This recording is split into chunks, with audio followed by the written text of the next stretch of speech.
So really the message is clear. You're going to kill people. You don't want to come to this state and you don't want to come to this county because we're going to send your ass right back to where it belongs. So we were alerted by Binghamton, New York authorities on Monday that a suspect, Scott Mitchell, in a double murder was believed to be in a stolen vehicle and was headed toward Florida. We were able, using technology, to recover that vehicle unoccupied in the west part of our county. We automatically knew he's either somebody picked him up or he's out on foot. We were able to recontact Binghamton authorities. This morning we put out a $10,000 reward for his capture. We used all the photos that we had of him. We got good photos of his tattoos, and we put that out. And a little later on this afternoon, an AT&T worker in the area, 17 and 92, saw a guy out there panhandling, was able to talk to him and another guy and realized, hey, this is the guy they're looking for, and called us. I just happened to have a lieutenant and a detective in the area, and they took him into custody. Binghamton detectives are on their way down here now. They should be down here early evening. They'll be landed at Daytona Beach International Airport, and then they'll work on taking this scumbag back to New York where he belongs, where he has to face the music. Why did he come to Florida? I don't know. He's not saying too much to us. You know, I know that Binghamton has been all over it. They knew that he was in South Carolina, and they knew that he stole that vehicle, and they knew by a tag reader that he was on 95 coming down into this area. So they alerted everybody, and we got a call about a suspicious vehicle. Turned out we have fingerprints from that vehicle that matched him. We had a lot of tips come in last night. People with doorbell ring camera footage saying, hey, this guy looks suspicious. There were people who were in Huntoon State Park who saw a guy with a backpack and camouflage, and yesterday was not a day to be wearing camouflage and looking like you were dressed for winter. They sent photos in, and as it turns out, you know, thank God we had an alert AT&T gentleman who was in the area, thought he saw him there yesterday.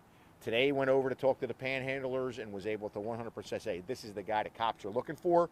Made that call, took him into custody without incident, and now he has to face the music in New York. How many hours between when you put out the reward and when you got the call? Oh, God, we put out the reward probably around 9 o'clock this morning, and you figure we got the call at 2, about it, 4 hours. But, you know, last night, and I want to thank Wes too, some of you guys did a story on it and put his photo out there. So it already had been percolating, because after you guys had done your story, I got at least one direct email from around 7:20 a.m. on Tuesday morning, right around where the car was recovered. A woman had sent her Ring doorbell cameras because she saw a strange person at her door. It turned out not to be him, but it was the fact that once the media put it out there, people in the area started checking, assuming it's a rural area, that he's probably going to be in there. I kind of had the feeling he has relatives in Lake County. To park that car there, that's kind of not someplace you're just going to find on your own. You had to have somebody direct you in there to do that. So there's a lot of questions. His head is shaved, as you saw. He's bald. Who cut his hair? You know, why was he here? You know, what made him discover this would be a great place to go? But I've been around here long enough to tell you that there is a magnetic pull at exit 268 on 95. Everybody goes into Daytona Beach when they're wanted in other states. As long as I've been here in 19 years, bank robbery, murder, there's just something with that exit on 95 that they're going to get off. So. Did he have any weapons on him? No. And we don't have too many details. You know, Binghamton's been playing it pretty close to the vest. All we know is there's, you know, 2 males who were murdered, strangulation, and they were roommates. That's all we really know. They're not giving us a lot of information to go on, and we really don't need it. Our job is to hold them until they get here and do what they need to do. Do you know how he made his way from the land? We don't. He's not telling us anything. Hopefully he'll lay that out to Binghamton. We're not going to question him. We're not going to touch him. You know, we have warrants for him for the stolen car. We're not going to do anything that would mess up what New York wants to do, because what I'm learning, and I'll editorialize with this, that state's kind of messed up. Some of the things that they have to do to extradite somebody, some of the things that they have to do before they question somebody, it's not like Florida.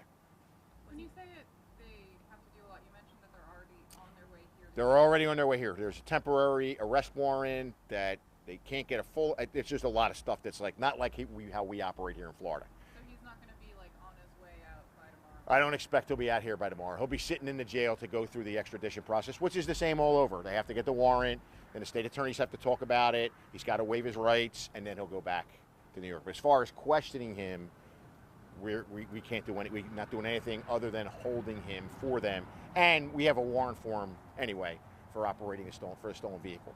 So he's not going anywhere. Did he resist arrest or anything? No. As a matter of fact, I think the line he passed when they did the perp walk was something to the effect of, "You guys need to get a better picture of me," or something. I noticed he was smiling in that photo. Was that like? It tells me he really doesn't give two shits about human life. That you're wanted for murdering two individuals, and you're smiling and enjoying the media attention that you're getting. What was it about him that the AT&T worker realized was supposed to be the guy? I think late yesterday afternoon, we got really distinctive tattoos on him, and we knew he had shaved his head. We knew all that information, and I think the AT&T worker just kind of, he saw him yesterday there. He wasn't sure, but after the media coverage, after the updates with the tattoos, it convinced him beyond anything that this is the guy the cops are looking for. So, and again, Binghamton has been great partners. You know, this guy's going to get a $10,000 reward. We put up 5. Binghamton put up 5. So, you know, it worked the way it's supposed to work. And I would just encourage anybody that thinks, I'm going to flee to Florida, you know, we don't mess around here, and especially in this county. So the AT&T worker was just like He was working on utility stuff there, saw them panhandling, saw them out there the day before. He actually tried to like be a nice guy with them. He did some pretty good stuff. He said, "Hey, you want me to charge your phones for you? I know you guys." And the one guy said, "Oh yeah, sure." And our suspect was like, "Oh, not at all," because I guess he was afraid once that phone charged, it would light up, and Binghamton, who's on his phone, would know where he was. So. Did you say the street they were on? Sorry. Right outside the McDonald's up here at ISB 1792. What's the communication like when out of county, out of state? Our detectives were in constant contact with Binghamton. They gave the information, and once we knew we can conclusively tell them, hey, he was here and he's out on foot, then you start to call, they do different things like, was he ever here before? Did he ever get a traffic ticket here before? Does he have any kind of relatives here? And then the two agencies depend on one another to share that information back and forth. And again, it worked out really well. Nobody got hurt. He's going back to face the music for what he did. You mentioned that the victims were roommates. Did that include? I don't know. I'm telling you, they gave us a little synopsis.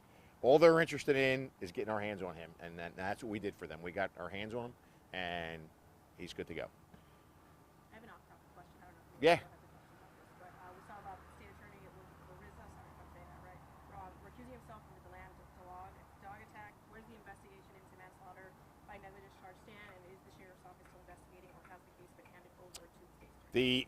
I don't know if they've officially done it yet, so I don't want to get ahead of him. I know where it's going. Once they do that, we'll then hand the investigation over. We're still waiting. Obviously, the caveat to that is we're still waiting for the DNA to come back. So we can conclusively say this dog did this damage, this dog did that damage, and it was these two dogs. That's the one thing that they're waiting on. I know that there's a bill in the Senate that Senator Tom Wright is championing to stiffen the penalties for this, that is making its way through the system. And I'm hopeful that the state senators and some of our representatives will take the time to meet with the family. It's great they're doing this, but I think you need to sit there and talk to Michael's mom and really and let the legislatures understand how the law needs to be changed. And people, when this happened, they need to be held accountable. There's no reason in the world this should happen to Michael. And then the charges he's facing to Whatever New York is, I don't know what they're calling it, first-degree murder, or whatever it is. I know there are murder warrants. I don't know, you know. Yeah. And then here he'll still be charged for operating this one. Yeah. That was from It's- South Carolina. That vehicle he stole from South Carolina, I think we were able to get prints out of that car that matched his. So just as a precautionary, we got the warrant so that even if they're delayed getting here, he's still going to be held on that. So we got something on him. So off topic, I will tell you all to be at Daytona Beach International Airport on February 19th at 6 o'clock. We are extraditing one of our fraud people who committed a fraud to a Ponce Inlet residence to the tune of about 30 grand. She's being extradited back from New York to face the music. She's an elderly victim. And we're going to have the victim there waiting to meet her when she comes down that golden escalator and welcome her to Volusia County. So that's the next message: is I don't care who you are or where you're coming from, you're not going to attack our elderly community. So, and she's from the Bronx. So we're trading off with New York here for some reason. There's a common theme. We're catching their murderers, they're catching our fraudsters. So, guys, got anything else?